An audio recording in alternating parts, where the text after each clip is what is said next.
নমস্কার বন্ধুরা, কালকে রাষ্ট্রবিজ্ঞানের প্রশ্ন কিন্তু নিয়ে চলে এসেছি এবং তার সাথে উত্তরও আছে। এমসিকিউ এর ক্ষেত্রে কিন্তু আপনাদের উত্তর করে দেওয়া হয়েছে, যাতে আপনাদের লাস্ট মিনিটে উত্তর খুঁজতে না হয়। কারণ কালকে রাষ্ট্রবিজ্ঞান পরীক্ষা রাত পোহালে আপনাদের পরীক্ষা এবং উচ্চ মাধ্যমিক পরীক্ষা প্রায় শেষ হতে চলেছে।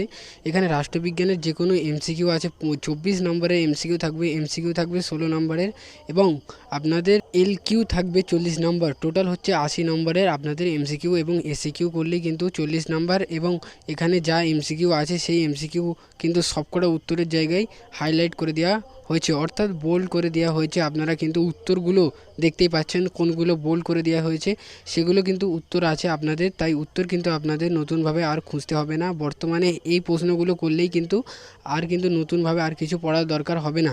এই প্রশ্নগুলো কিন্তু আগামী দিনে আসতে চলেছে। তাই নতুনভাবে যদি আপনারা পড়তে যান বা নতুন কোনো সাজেশন করতে চান, তাহলে কিন্তু আপনাদের সময় যাবে। তাই ঝটপট এই প্রশ্নগুলো একবার স্ক্রিনশট নিয়ে নেবেন, এবং আগামীকাল কিন্তু আপনাদের সরাসরি রাষ্ট্রবিজ্ঞান পরীক্ষা বা পলিটিক্যাল সায়েন্স খুবই অসাধারণ হবে। দ্বিতীয় মহাযুদ্ধের সমাপ্তি কবে ঘটে তার অ্যান্সার কিন্তু দিয়ে দেওয়া হয়েছে। নাট্য গঠিত হয় কার উদ্যোগে, তার কিন্তু অ্যান্সার এখানে দিয়ে দেওয়া হয়েছে। সমস্ত ক্ষেত্রে কিন্তু এখানে অ্যান্সার আছে।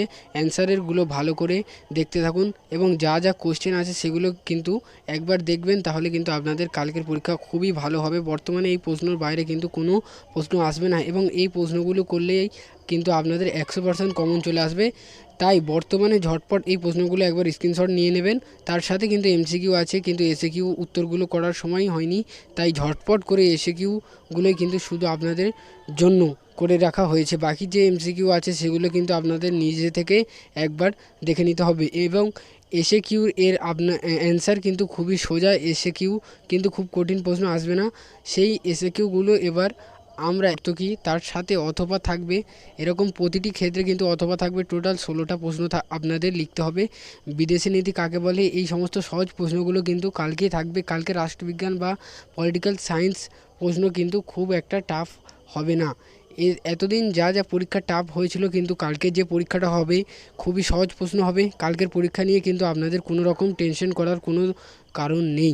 একবার তার সাথে যা আপনাদের এলকিউ অর্থাৎ বড় কোশ্চেন আছে সেখানেও কিন্তু অপশান থাকবে, এবং সেখানে কোন খণ্ড থাকবে ডাইরেক্ট কিন্তু আপনাদের টোটাল 5টা প্রশ্ন লিখতে হবে। এবং যে সমস্ত প্রশ্নগুলো এখানে আছে এবং তৈরি করা হয়নি সেগুলো একবার তৈরি করে নেবেন, তাহলে কিন্তু আপনাদের কালকের পরীক্ষা কিন্তু খুবই ভালো হবে। এবং কালকের পলিটিক্যাল সায়েন্স পরীক্ষার কিন্তু বড় কোশ্চেন লিখতে হবে। লিখতে গেলে আপনাদের সরাসরি পয়েন্ট করে লিখতে হবে, যেটা প্রত্যেক পরীক্ষার ক্ষেত্রে আপনাদের বলে আসছি। পয়েন্ট যদি করে লেখেন তবেই কিন্তু আপনারা নাম্বার পাবেন, কিন্তু নাম্বার বাড়বে না এই বিষয়টা কিন্তু মাথায় রাখবেন। যত পয়েন্ট করে লিখবেন ততই কিন্তু আপনাদের নাম্বার বাড়বে। পয়েন্ট যদি না করেন তাহলে কিন্তু আপনাদের নাম্বার অনেকটাই কমে যেতে পারে। এবং খাতা পরিষ্কার পরিচ্ছন্ন, এবং তার সাথে এসএকিউ যে আলাদা পার্ট করে দেওয়া হয়েছে সেই আলাদা পার্টেই কিন্তু আপনাদের লিখতে হবে। এবং তার সাথে যে এমসিকিউ আছে সেই এমসিকিউ উত্তরগুলো একবার দেখে নেবেন। তার সাথে প্রশ্নগুলো কিন্তু একবার স্ক্রিনশট নিয়ে নেবেন, তাহলে কিন্তু আপনাদের সুবিধা হবে। কালকের পরীক্ষার জন্য নতুনভাবে কিন্তু আপনাদের আর কোনো উত্তর তৈরি করতে হবে না।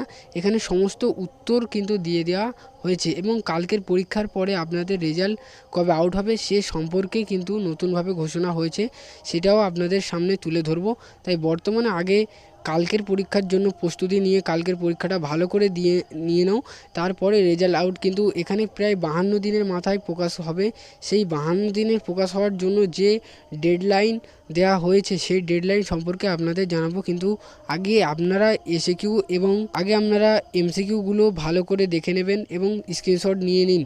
এবং এই ছিল একটা ছোট্ট ইনফরমেশান আপনাদের সকলের জন্য। যদি আপনাদের ভিডিওটা ভালো লেগে থাকে তবে লাইক করুন, শেয়ার করুন, এবং অবশ্যই সাবস্ক্রাইব করুন।